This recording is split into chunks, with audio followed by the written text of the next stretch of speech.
today's vlog, it will be COVID-19, its origin and nature.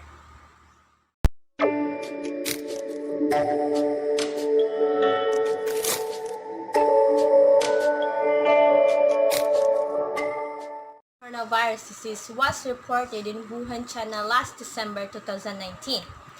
Thousands of confirmed cases has been reported and the number are still growing. This coronavirus disease was a new strain that has not been previously seen in humans.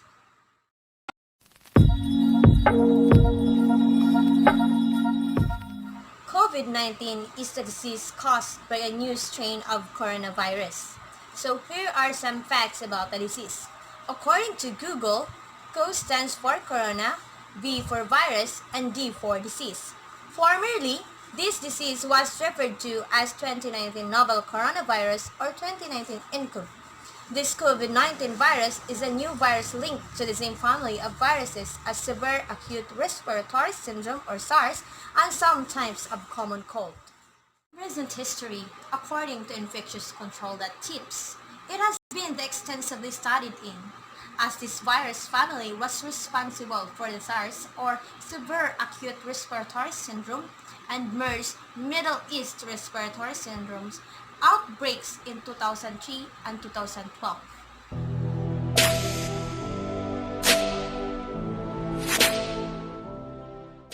The coronavirus, according to experts, is a family of mostly respiratory viruses that have been around for millions of years.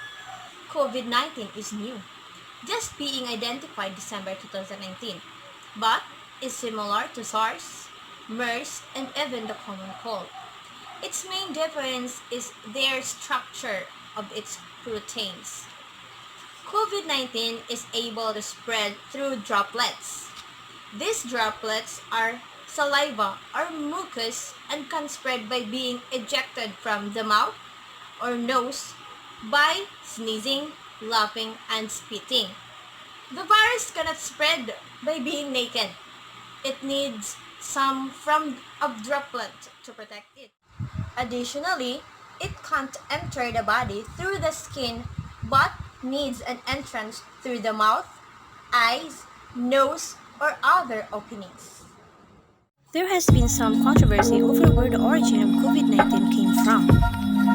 Others believe that it was a natural evolution where widespread, and some of them believe that it may have come from a laboratory or some other type of engineering. Certain virus genome sequencing results and evolutionary analysis, but has been suspected as a natural host of virus origin. And SARS-CoV-2 might be transmitted from bats via unknown intermediate hosts to infect humans.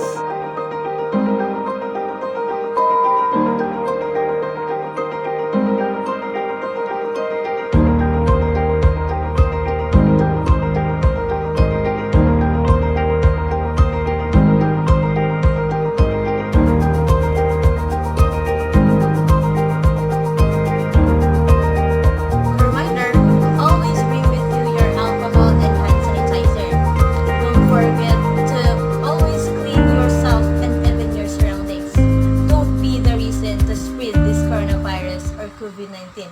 Stay at your home, stay safe. Thanks for watching!